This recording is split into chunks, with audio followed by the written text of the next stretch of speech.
So today's webinar is going to be on printing services. And we've got a number of things that we want to cover. So we're going to go right into FrameReady. And we're going to start out with pricing of the printing. Let's get to the nuts and bolts right away. We're going to move into the price codes file. And in the price codes file, the area that I usually put the printing into is the group called mounting.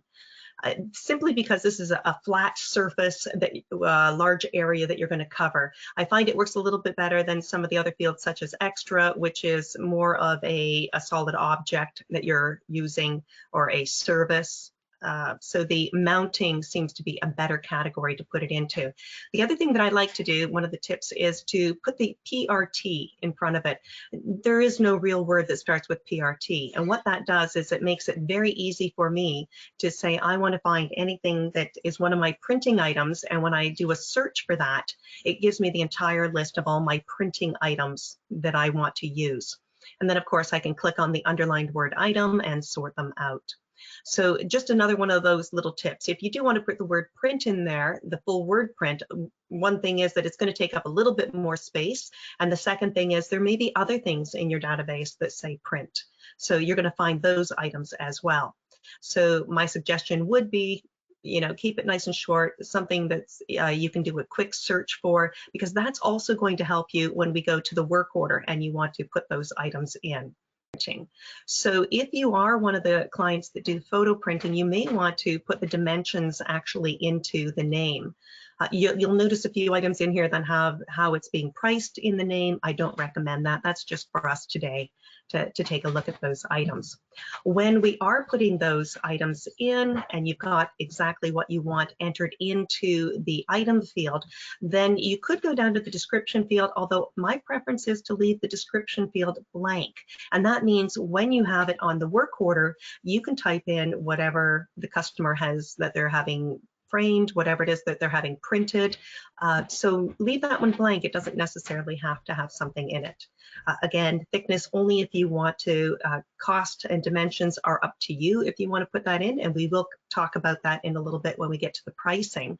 When you create the new item, you could use the markup set price, any of these items, or you could use the other tab over here. Those are things that we're going to take a look at. Supplier, if you wanted to put yourself in as the supplier, or if you do outsource this, then you could put the other company's name in there. But most importantly, the field that I would want you to have something into is this one called the category field. And if you want to put your printing services in there, if you don't have it in your drop-down list already, which you may not, what you can do is just type it in. So the minute that you add in an item, so if I say printing service without the S, okay, now I'll have two of them in my list. So I have printing service, printing services. So once you have that item in there, it will now appear in your drop-down list as long as there is an item that is using it. So that's my tip, is that if you wanted to enter that into the category, this will help you with your reports, so that when you want to get a report on how much money is coming in from your printing services, it will be able to generate that report. So there's two reports that you can look at for that. When we get to putting all these items in, as I mentioned before, going back to my list view, you can have anything in here that you want. It's up to you what you want to call it. If you want to have something that says, when I'm setting up my pricing, I just want to put an arbitrary price in. So in that case, in the set price box, I put in $9,999. So when I get to the work order and I put it in there, I know I'm going to click in the set price field and change that item. So, and actually, let's just go show you how to do that right now. So if I go back to a work order and I click on new work order and go into, I'm going to say none on this because I want to use the other field here for the printing, or even if I was using it from the mount stretch section here, let's do it that way for this time. If I was going to be putting some printing in here, I'm going to do PRT, and this was the one with the own price. Okay, and it's coming up with this absolutely crazy price. Remember that you can always click on the underlined word mount stretch, And that's where you can go into the formula and change that to whatever it needs to be. And that's helpful if you're outsourcing the printing to be done from someplace else. The $9.99 lets you know you haven't put the correct price in yet. So if you do need to put the correct price in, then just type it in, and now that is the price for the printing. So that is an option for you if you are outsourcing this.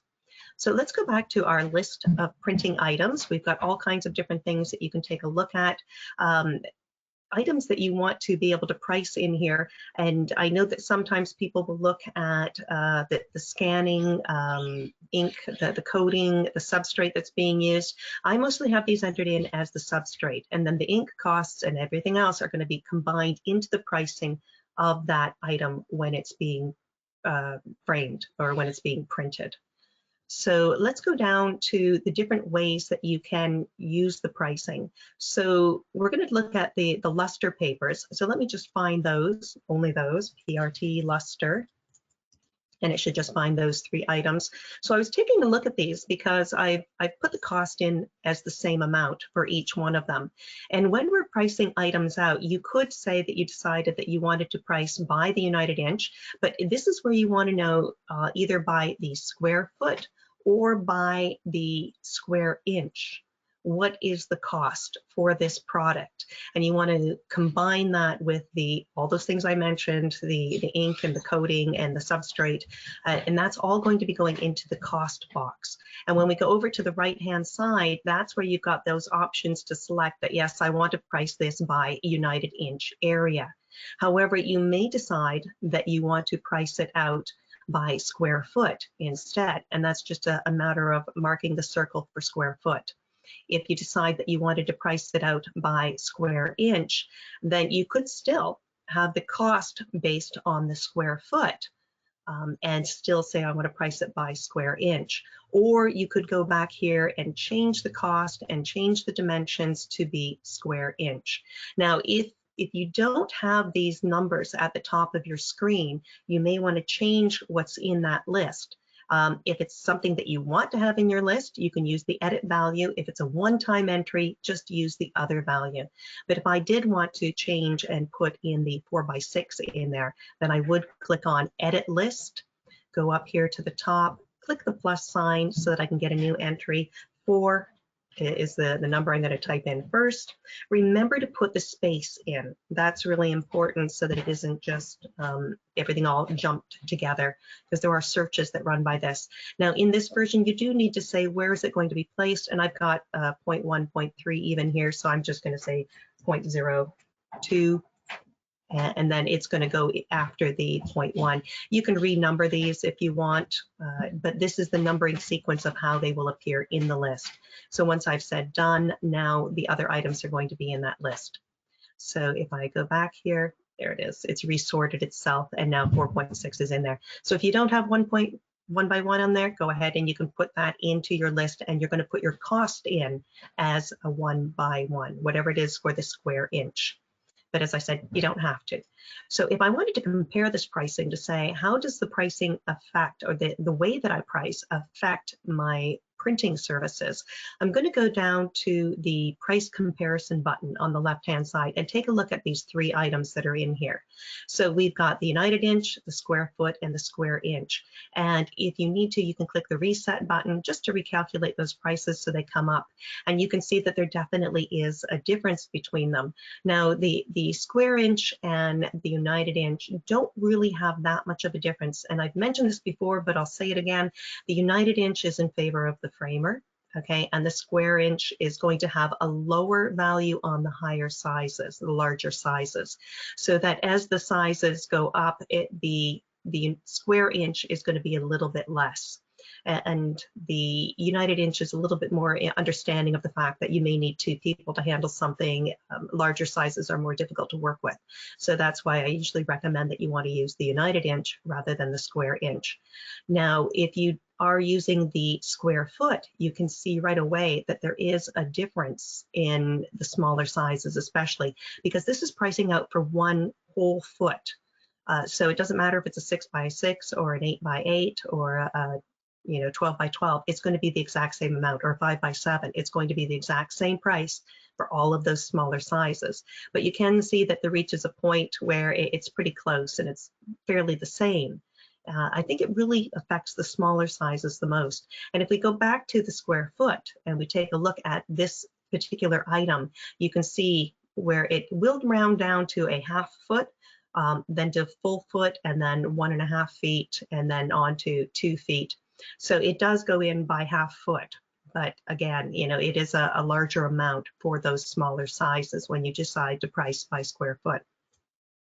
So that's one of the ways that you can set up your pricing to say, set up a couple of samples in there, mark them, go ahead, use the price comparison button so that you can see what is the pricing that you want. You can change the pricing right on this screen so that if you decided that you wanted to change the markup, you can do that right here and just say, I want to make this one 1.5 instead, and you'll see the difference in the pricing. If you decide that you wanted to add on a set price because you did want the smaller sizes to be a little bit more, then you can add that on right in this screen so that you'd be able to see the difference in the pricing again. And remembering that set price will affect the smaller sizes more than it will affect the larger sizes. And with these two numbers being so similar before, you can see that it's only brought this one up $7, it brought this one up $5. So you can see a little bit of the difference, but $5 added onto 10 makes a bigger impact than 7 onto 160. So it does depend on how you're setting up your pricing.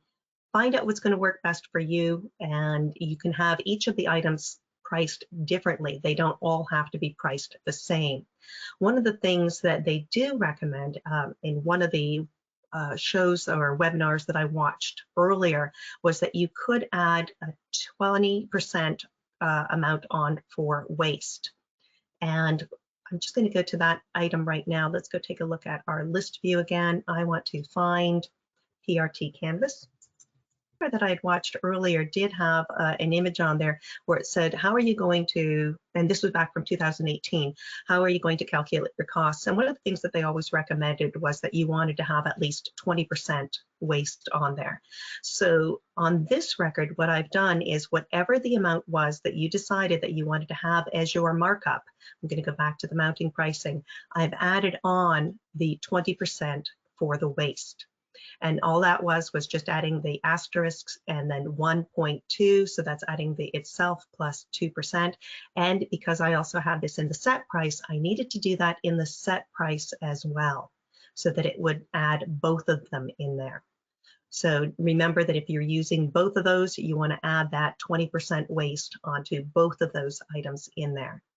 The other image that I had from that webinar was the one from where they talked about the profit that you would be making. And it was a webinar all about getting into printing and saying, yes, you want to be doing this because it is profitable for you. And they were selling the printers. So this is where that information came from. But I think it's time for us to actually take a poll, Chrissy, and you have one that you can run for us. So we're going to get some information, and then we're going to look on pricing in the other tab. Have you offered printing services? Select one of the following. You don't offer it now, you're just starting, 1 year, 2 to 5 years, or 6 years or more. So I'm just sharing our results. Wow, that's really interesting. Okay, yeah. So let's go take a look at another area where you're going to set up your pricing for these items. And I'm going to go, this time, I want to go back to my listing of my items for printing services. Let's just do photo. So I've got my photo prints. So as I said, if you were doing printing of these exact items, or even if you're doing the other printing, another way that you could price out your printing of these items is using the other field. And I'm going to click on the 4x6. So if somebody came in and was having some 4x6 photos printed, you may have some other options saying that you're going to have a varied rate of what that might cost depending on the quantity that they're having printed. So that's where the other field really comes in as a good benefit for you, because you can price out either way on the work order, either using the markup set price, minimum and code, all of these fields, or you can also use the other tab. And what I've done here is I've set it up so that for each photo that comes in, there's going to be a minimal cost of 30 cents per photo, and the quantity is set for 1 to 20. Now that is a note. It's not automatically going to select that on the work order when I get there and say, yep, it was 18 photos they were having printed, and it would select that. These are so that I can select them on the work order when I'm choosing the pricing that I'm going to be using for this customer. Now over on the left-hand side, there are lots of options. You can even have code, inch, yard, foot, square inch, square foot. So you can even use those options on this side of the screen if you want, and have different price rates for different customers. Some people will have, rather than having the quantities in there, you might have artist, or you might have a preferred customer, or different customer levels that you would want to use. If you want to change anything in there, just click on the edit. You're going to get this drop-down list. If you wanted to have different levels as well, then you could add them in. I like to use the hyphen as a separating point, because when I come back to my list now and I click on that list, it creates dividing lines in between the items that I'm offering. Or you can just leave them all in one long list, and that's okay too. If you do want to change them though, they're not going to sort themselves out alphabetically. It's however you set them in there, which is beneficial to us, especially in this case. When you are working on here and you decide that you wanted to duplicate this, and I chose to do that when I had the matte photos listed in here. So people would have matte, gloss, if gloss is our regular option, but then I decide that I want to have matte in there as well, then I can duplicate the record. There is one caveat on this. However, so if I decide that I've got all of these listed in here and I duplicate this, at this point in time, what's going to happen, and I'm going to copy that before I duplicate it and say duplicate record.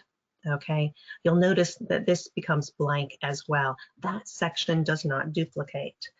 There is a way that you can work on that though. So rather than you going in and reselecting each one of these, you could go down here to where it says go to table format.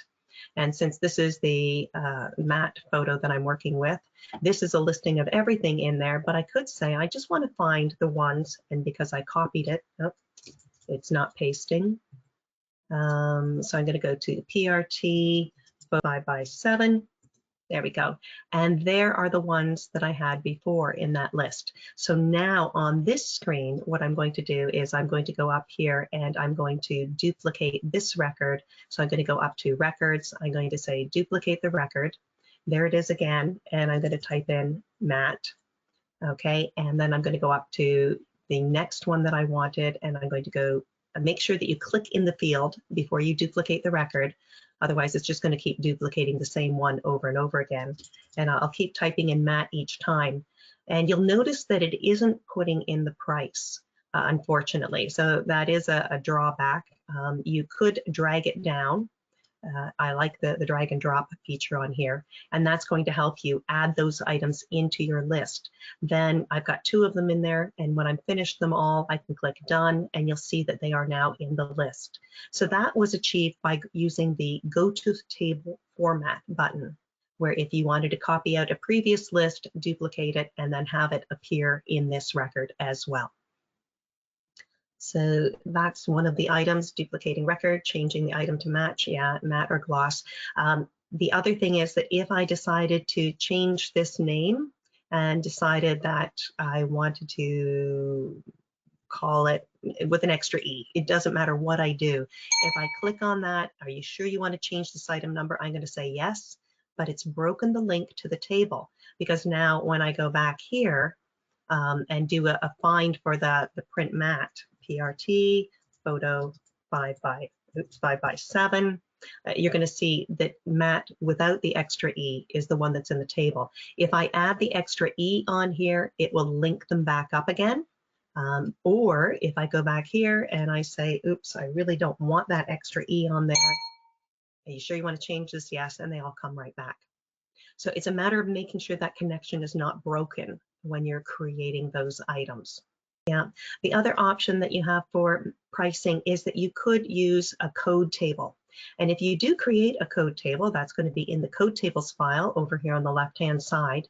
When you click on it, you may want to use exact sizes. And these prices are ones that I pulled off of a local printer here that does printing onto metal. And so these are Canadian prices. I wouldn't necessarily recommend that anybody copy any of the prices that are in here. They're all fictional, they're all out of date. So take a look, create your chart, put your sizes in and the prices. Once you have the dimensions and the retail prices in here, then your table is set up and you need to just attribute that table to the record that you want. Now, once you have them in here and you decide, I want to create another table and I want to use the exact same sizes, then that's where you're going to go ahead and duplicate the table, PRT, there's my metal table. And then if I wanted to create one for acrylic, I might say A01. And that way, if I needed to create a second acrylic table or another one, keep these names really short. You don't want them really, really long names because it's just a code to tell you what the item is. The way that you're going to be able to see the note is over here on the other side of the screen. So once you've created your code table and you've got it priced exactly the way you want, and maybe in this case, I want to adjust this code table, I'm going to charge a little bit more for that. I'm going to do a 5% increase on it, click proceed, and now all the prices have gone up 5%. So now here's a table with the exact same sizes, a little bit more expensive for this other item, but you'll see there's no record that's actually using this item right now. So I'm going to go back and create the item that I want to be priced by this acrylic table. New price code item. We're going to click on mounting because that's the group that we want to use. Remember to give it that PRT name, and then this is going to be on acrylic. So the item is in there. I'm going to go down. I'm going to make sure that it's under the printing services. PRI, there we go, printing services. It's the only one in the list.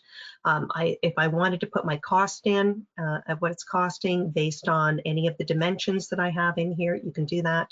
And then I want to go over to the dark blue tab for mounting pricing, click on the code table, and I'm going to select that code PRT, and there it is, acrylic. So now click the reset button on the right-hand side so I can see the sizes and the prices, and there are all the prices that are set up. And you'll notice that there's a really crazy number here. So I want to go and check my sizes over on the left-hand side. When I go back to that table, there it is. Anything over 20 by 30 has this outrageous number, and my favorite number to put in there is the 9,999, so that I know if it goes over that size, it is not available for printing.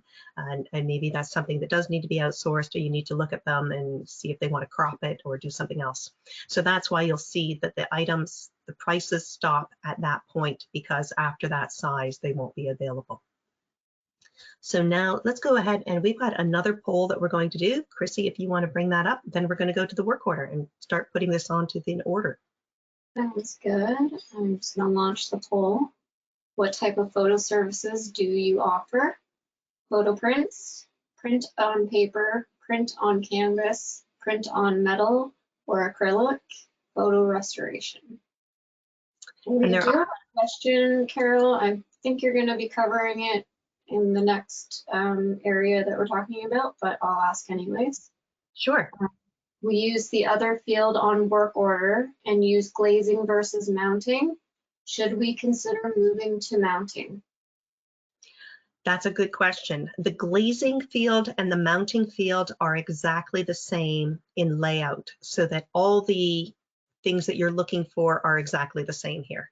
The other field, the set price, the markup, the three fields that are exactly the same actually are mounting, glazing, and mat board. Those three are exactly the same in layout. So if you find it's easier to use the glazing field, and that's where you're used to looking for things, or it's a shorter list for you, then that works fine. I would say either one of those are okay to use. And Lisa's asking if this will be available as a recording, and yes, we will be sending it out, I believe in about 2 days after it's finished editing. Yes. And here's our results from the poll. Okay, great. Yep, majority of people are printing on paper and canvas. That makes perfect sense. And yeah, a good number of people doing the photo prints as well. With a lot of the kiosks that aren't available anymore, that's a great revenue stream for you. There you go. And photo restoration, yeah. Oh, great. Okay, so let's go in now and we're going to take a look at how to get all this onto an order. And I've got a couple of tips for you on that as well. Let's go back to the work order screen. And I had created a couple of them today, so I want to take a look at those. So this is an order that I had for a person who came in just to have photos printed. So one of the tips that I want you to take a look at is underneath here where it normally says artwork. Click on that and you've got a drop-down list of all the things that you would be framing, maps, materials, memorabilia. This gives you an excellent report telling you how much money is coming in from each of these different categories. However, I've also got at the top here, whether it's printing, restoration, scanning, and this one is printing and framing. So this first one is they came in and just had printing done and that was it. So that didn't generate any framing revenue for me. However, this one was printing and framing combined.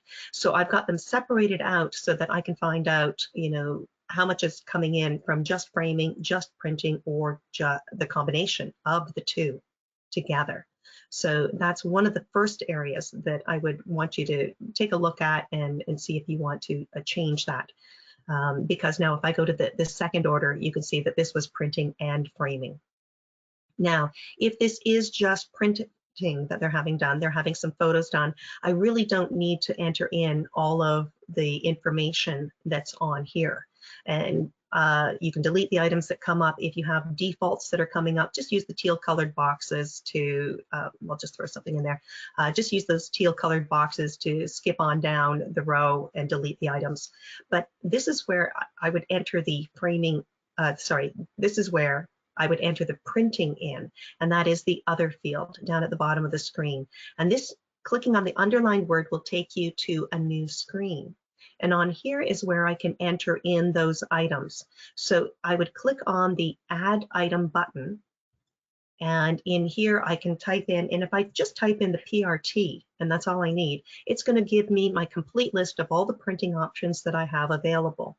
And if they were looking to have some photos done and they wanted the matte one or the gloss one, then I could select the item that they want.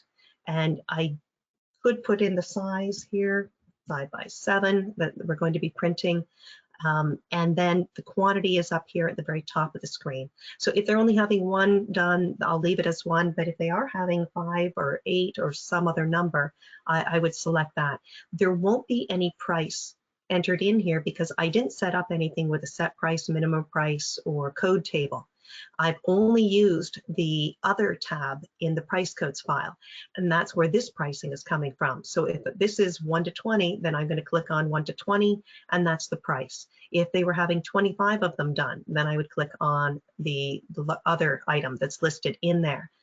Now you'll notice that it still says 5 here, so it didn't change the number up there at all, and it's not selecting the retail price based on what the number is up at the top here. So it's up to you to make sure that you know exactly which one you are choosing so that you do choose the right one.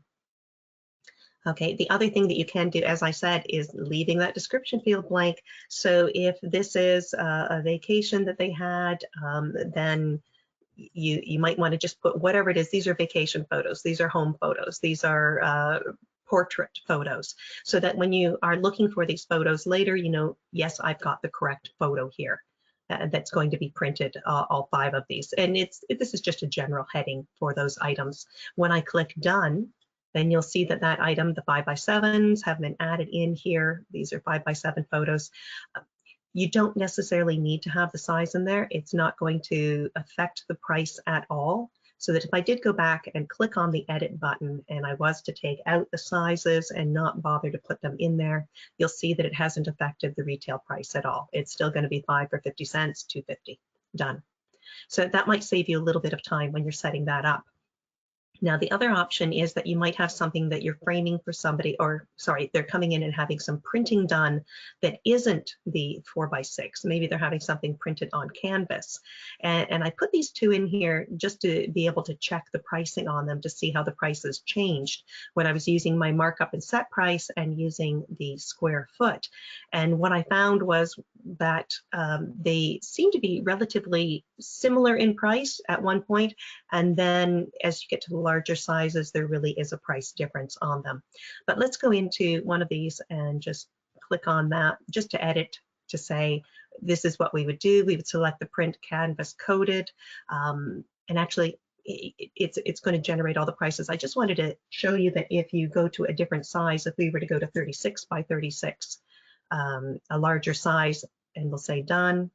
Okay, so it's $88. If we go into this one to say 36 by 36 and done, you'll see it's $90. Still relatively close, a little bit of difference. Again, the square foot has a higher number on the smaller sizes, but I really would use that pricing screen, the price comparison screen on the price codes file to really compare.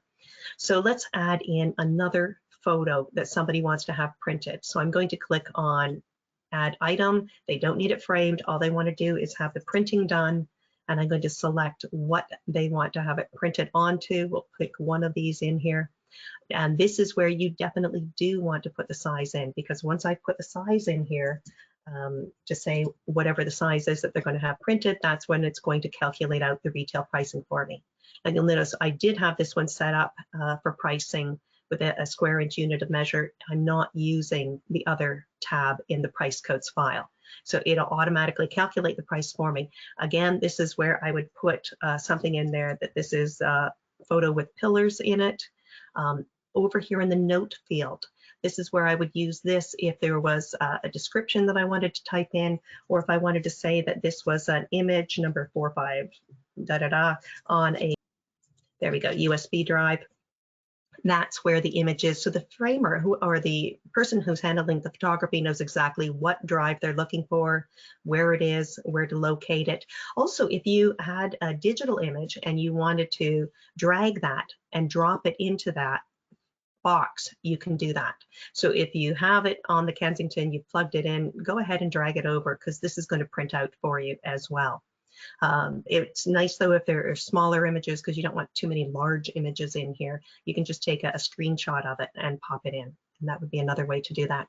If you have specific notes that you use over and over again, you can select those notes and have them in the list. You can use the edit field to add all those other notes that you might use. These are standard notes that you use all the time over and over again.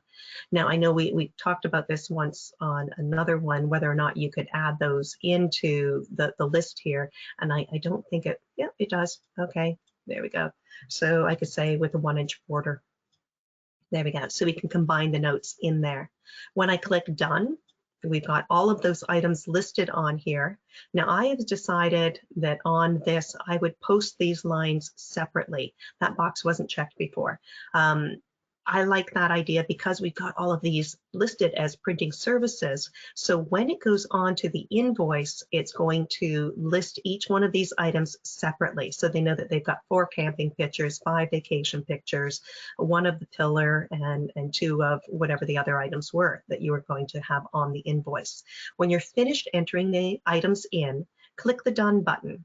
And then over on the left-hand side, you're going to click on Post to Invoice. I've already posted these once, but I'm going to update it because maybe they brought more items in, and that's okay. Click Posted. It's already posted. Do you want to update it? I'm going to say yes. And now it goes over to the invoice where we can see that, yes, that pillar was added in, the vacation pictures, all of them are in the category of printing services. So that's already been entered in there. You'll notice though that it does have the word framing here for photos, and the work order number's there. You need that reference number. I would suggest keeping it on there rather than deleting it so that you can always go back to that order. If you don't want the word framing on there, that can be turned off.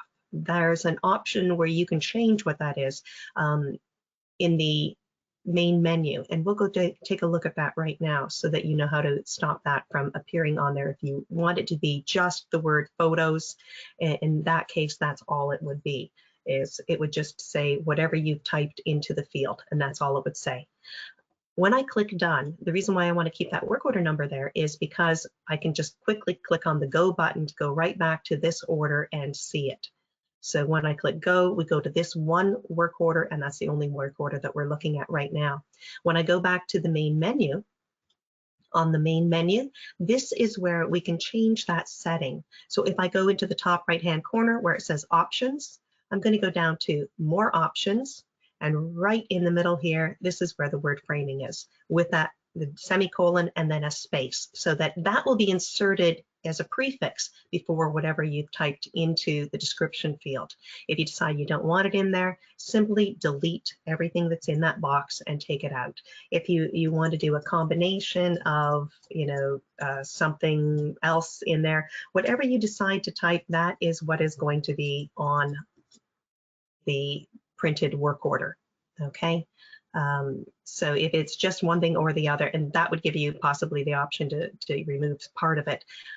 I like having that on there, so I'm going to leave that on there. And just a note while we're on this screen, if you are in Canada, you would have that box checked because we don't have pennies anymore, or Australia. If you still have pennies, leave that box empty. There we go. Going back to the work order screen, and I want to find the orders for Wilson. This one is an example of the framing that we had done as well as the printing. So on this record, what we've got is I have entered in the measurements of the art. And this is interesting because the measurements of the art, especially if it's a canvas, this may be the visual measurements of how much is printed. But of course, if you're doing a canvas with a wraparound of the edges, you're doing a floater frame on it, you may be printing more surface than what is actually visible here. So put in your visible portion on this screen, but then when you go down to the other field down here, this is where your sizes may be different. So because we need to have so much around the borders, you may have a larger amount that you're actually putting on that you're going to print. So the surface area that's going to be printed is larger because we're wrapping a canvas and it's going to be having the print appearing around the side, or simply that you need a larger size for the canvas.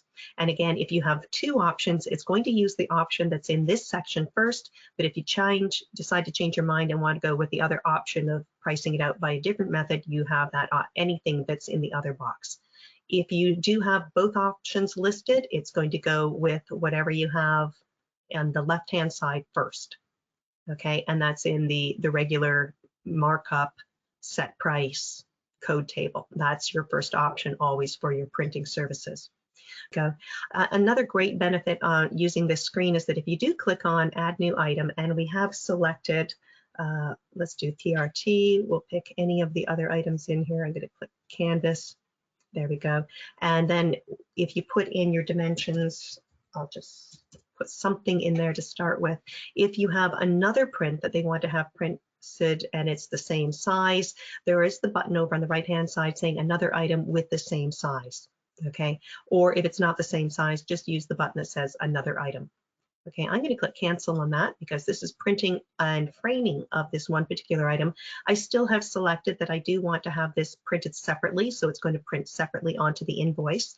So when I click done, and we've got all the information in there, this is where I've selected the PRT plus FRM. So it's printing and framing. It's going into that separate category. I've got all my framing elements added in here, and those are priced to the dimensions that are on the right-hand side of the work order for the width and the height, not the printed dimensions that I have down on the bottom of the screen. I'm going to move over to the left-hand side. I'm going to click on Post to Invoice. And when I click on Post to Invoice, posting only, it's going to take that and add separately in there. So there's the framing of the pillars as well as the printing of the pillars. Both of those items are listed on there. So if you did remove the word framing on there previously, it will just say pillars and pillars. It's the category on the right-hand side that will tell you which one is which. Now, of course, that doesn't print out onto the printed invoice, so you will still have those items listed looking similar on the printed invoice. So let's go up here. I'm going to say done. Of course, you would take a payment. Here, we'll go ahead and do that. Take a payment, depending on how they're paying for this item, and then click done, or done form view, or in this case, let's go ahead and say done print invoice. Okay, and there you can see the printed invoice where it says framing of the pillars is this much. The printing option over here is this much. And it does use your codes over there so they know it was on fine art paper or whatever selection they've chosen. Let's go back to the work order screen for just one moment. So we have entered those items in, we've posted them over, we've got our categories that it's selected. I want to take a look at the reports that it's going to generate for you. So that if I go back to the main menu, there are two reports that we could take a look at, and that is over here. I'm going to take a look at the work orders section. Now this is important to remember that this is nothing to do with money. This is the work orders that were generated report. So when I click on reports and I decide that I'm going to base it on the created date, and I'm just going to go from the beginning of the year so that there aren't too many of them in there, but I know that I only have a couple of them on there. So we're going to click proceed. There we go. And it's going to give me the breakdown of my reports. So if you haven't entered in a description at all into the category, you haven't selected anything, it's just going to say artwork. And you might have artwork as the only thing on the list otherwise. Otherwise, if you have selected other types of framing, it will give you that number. Now, if for printing, there are the numbers that I had for printing, okay, and then here's are the ones that I had for the printing and framing. The other reports you can skip through. These are the reports based on who took the order, who the designers are, or if you had any specials on. And there is another webinar that talks about those three reports.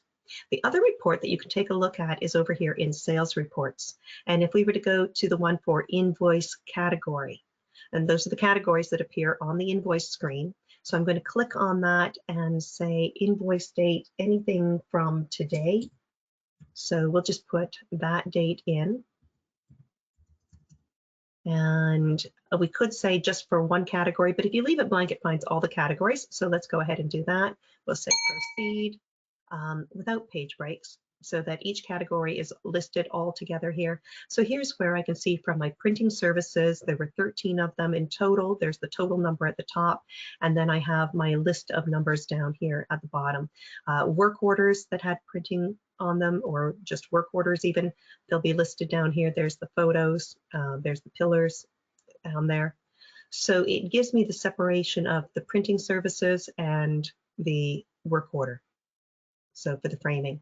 Now this is the detailed screen giving you a listing of every single item that was on every single invoice for that time period. But if you go to the next page, we should see a summary of that, which says printing services, there were 13, and then work orders, there were 2. So, and that's the quantity, not the number of invoices. Okay, so we'll click on continue and then exit from that. So thank you everyone for joining us today, and we'll see you again. Thanks, everyone. Bye.